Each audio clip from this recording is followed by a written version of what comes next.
Chapter 8 चमत्कार। Mayor की दी गई धमकी से अब विजय आहूजा का सारा घमंड चूर चूर हो चुका था।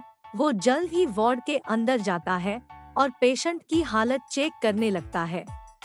तब तक नर्स भी दवाइयों के साथ और जरूरी सामान के साथ अंदर आ जाती है।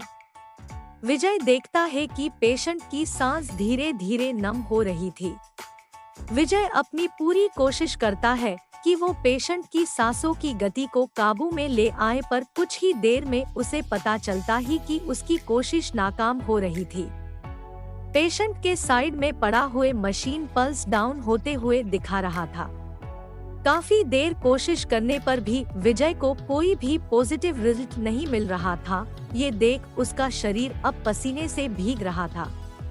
वो तुरंत ही घबराहट के साथ नर्स को कहता है, जल्दी से वो क्योर टैबलेट लाओ। नर्स जल्द ही किट में से एक टैबलेट निकालकर विजय के हाथों में देती है और जैसे ही विजय उस टैबलेट को पेशेंट को खिलाने ही वाला होता है कि अचानक से ओम उसे रोकते हुए कहता है, रुक जाइए अंकल, वो टैबलेट इसकी मौत को और भी करीब ला देगी।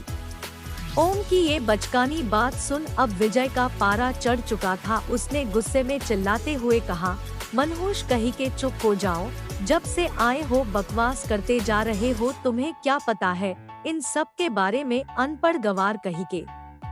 निकल जाओ यहाँ से, बड़ा आया मुझे ज्ञान देने वाला।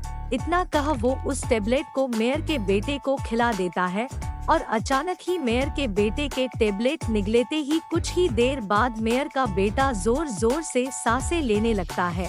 उसकी आंखें बड़ी हो जाती है।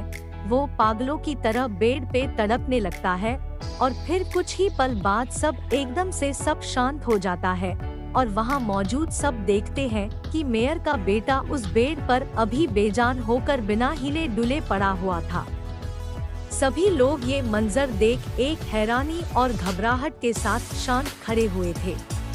अपने बेटे को यूं मरा पड़ा देख मेयर दौड़ते हुए कमरे में आता है और गीली आंखों से अपने बेटे को कुछ पल के लिए देखता है और फिर गुस्से के साथ विजय की ओर देखने लगता है और फिर अचानक से जाकर सीधे विजय का गला दबाने लगते हैं और जोर जोर से चिल्लाते हुए विजय का गला दबाते हुए उसके पूरे शरीर को हिलाते हुए कहता है, साले घटिया, बेकार डॉक्टर, तूने ये क्या किया? मेरे एक लौते बेटे को मार डाला, अब तुझे भी उसके साथ मरना होगा। विजय अपने आप को बचाते हुए दबती आवाज के साथ कहता है, प्लीज मेयर सर, इसमें हम कुछ नहीं कर सकते, प्लीज सर मुझे छोड़ दीजिए। उनकी जान बचाने के लिए मैंने अपनी पूरी कोशिश की थी। मेयर और गुस्सा होकर चिल्लाते हुए कहता है, ये तुझे मेरे बेटे को दवाइयाँ देने से पहले कहना था। विजय पूरी तरह से डरा हुआ था। वो अपनी जान की भीख मांगते हुए कहता है, मुझे माफ कर दीजिए मेयर सर, प्लीज मुझे छोड़ दीजिए। लेकिन मेयर विजय की एक सुनने को तैयार नहीं था। वो अपने गुस्से को काबू में नहीं रख पा रहा था और कहता है, जाके मेरे बेटे से माफी मांगना। उसी वक्त ओम जल्द से वह पड़ी ट्रे में से कुछ सुइयां लेता है और तेजी से उन सभी सुइयों को उस पेशेंट के छाती और पेट पर चुभोता है। मेयर, डॉक्टर और वहां मौजूद सब लोग ओम की इस अचानक की गई मूवमेंट को देख हैरान हो जाते हैं। अभी भी मेयर ने विजय का गला यूं ही पकड़ा हुआ था, पर उन दोनों का ध्यान ओम पर था। ओम की ये करतूत उन लोगों की समझ में नहीं आ रही थी। मेयर जल्दी से विजय को छोड़ ओम के पास जाकर कहता है, ये क्या कर रहे हो तुम? अब क्या लाश को भी नहीं छोड़ोगे तुम लोग? विजय भी गुस्से में वहां आकर कहता है, मैंने कहा था ना मनहूस कहीं के कि मेरी मुसीबतें मत बढ़ाओ, रुक जाओ और निकल जाओ यहाँ से। तुम कोई चमत्कारी डॉक्टर नहीं हो तो निकल जाओ जल्दी से यहाँ से। ओम शांत होकर अपना काम करते हुए कहता है, सर क्या आप लोग प्लीज दूर रहेंगे? मैं आपके बेटे को बचा सकता हूँ, मुझ पे यकीन कीजिए सर, और मुझे अपना काम करने दीजिए वरना बहुत देर हो जाएगी। मेयर ओम की बात सुन थोड़ा चौंका हुआ था। वो कहता है, क्या सच में तुम मेरे बेटे को बचा लोगे? तुम भी एक डॉक्टर हो क्या? ओम अपने काम में ध्यान देते हुए शांति से कहता है, नहीं, मैं कोई डॉक्टर तो नहीं हूँ, पर मुझे यकीन है मैं इसे बच लूंगा। अगर आप चाहे तो शर्त लगा सकते हैं। मेयर ओम की बात सुन और के कुछ नहीं सोचता और बोल पड़ता है, ठीक है लगी बेट, अगर मेरा बेटा बच पाया तो मैं तुम्हें 2 करोड़ रुपए दूंगा। ओम अभी भी अपने काम में ध्यान देते हुए कहता है, जैसी आपकी मर्जी। विजय अब पूरा डर चुका था। वो तुरंत ही ओम के पास जाता है और धीरे से कहता है, तुम बेवकूफ हो क्या? मेरी मुसीबतें मत बढ़ाओ। मैंने कहा, समझ नहीं आता क्या तुम्हें? ओम अपना काम करते हुए ही कहता है, चिंता मत कीजिए अंकल, अगर मैं इस पेशेंट को नहीं बचा पाया तो उस चीज का पूरा जिम्मा में उठाता हूँ। उस बात का आपसे कोई लेना देना नहीं होगा। ओम की बात सुन विजय गुस्से में कहता है, ठीक है फिर, अगर तुम हारे तो मैं इसका जिम्मेदार नहीं रहूँगा, समझे तुम? ओम मुस्कुराकर अपना काम करते हुए कहता है, जी अंकल, आप इस बेट में कहीं भी हिस्सेदार नहीं होंगे, ठीक है? और फिर मेयर के बेटे के शरीर पर सुइयां चुभाकर ओम बेड के पास खड़ा रह जाता है और फिर ओम अपनी आंखें बंद कर अपनी मन की नजरों से मेयर के बेटे ही हालत देखता है।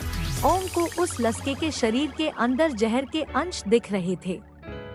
जब ओम अपने हाथ से वो सुइयां उस लड़के के शरीर पर चुभ रहा था, तब सुइयां ओम के हाथ में आने पर एक सुनहरा ऑरा बनाती थी, जो उस लड़के के शरीर में चुभने के बाद वह ऑरा उसके शरीर के डैमेज पार्ट्स को हील कर देता है। अपनी मन की आँखों से उस पेशेंट को चेक कर ओम अपनी आँखें खोलता है और मुस्कुराता है। लेकिन फिर भी कुछ पल के बाद भी पेशेंट में कोई हिलचाल न होने पर विजय चिढ़ते हुए कहता है, देखा, कुछ नहीं हुआ ना, ये कोई खेल नहीं बच्चे की तुम टिकड़ुम लगाओ और मुर्दे जिंदा हो जाए। और मैंने पहले ही कहा था मैं इसकी जिम्मेदारी नहीं लेता। अब भुगतो जो भी हो उसे तुम। अभी विजय ने बात पूरी भी नहीं की थी कि मेयर के बेटे की खांसने की आवाज आती है। सबकी आंखें और मुंह उस पेशेंट को देख शौक के मारे खुला का खुला रह जाता है। और फिर जब मेयर का बेटा अपने बेड पर बैठ खड़ा होता है, तब तो सबकी मानो शौक के मारे जान ही निकल गई हो ऐसी हालत थी। उसके बाद तुरंत ही मेयर का बेटा बेड के पास ही उल्टी कर देता है और उसने खाया सब कुछ बाहर निकल जाता है। वो खांसते हुए कहता है, मैं कहाँ हूँ? अपने बेटे की आवाज सुनते ही मेयर जल्दी से अपने बेटे को रोते हुए गले लगा लेते हैं और रोते हुए कहते हैं, आयुष बेटा, तुम अस्पताल में हो और एकदम ठीक हो। आयुष भी खुद को अपने पापा के बाहों में पाकर रोने लगता है और खुद को ठीक पाकर हैरानी से कहता है, पापा, पर कैसे? यह कैसे हुआ? अभी तक तो मैं अपने बदन के किसी पार्ट को हिला तक नहीं पा रहा था।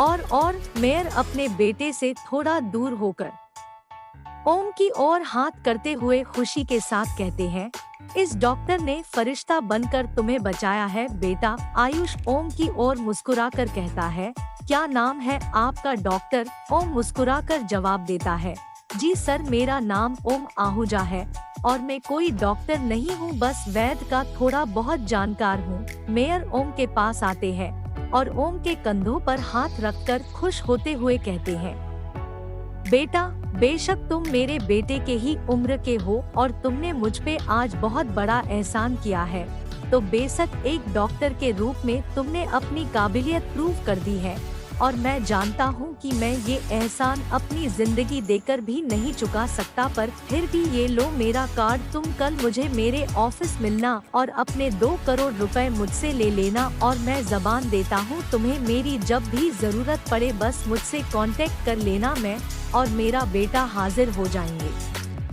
ओम अपनी मासूमियत के साथ मुस्कुराकर कहता है, जी सर, कोई बात नहीं, ये तो मेरा फर्ज था, आपके सिवा भी अगर कोई भी होता तो मैं यही करता।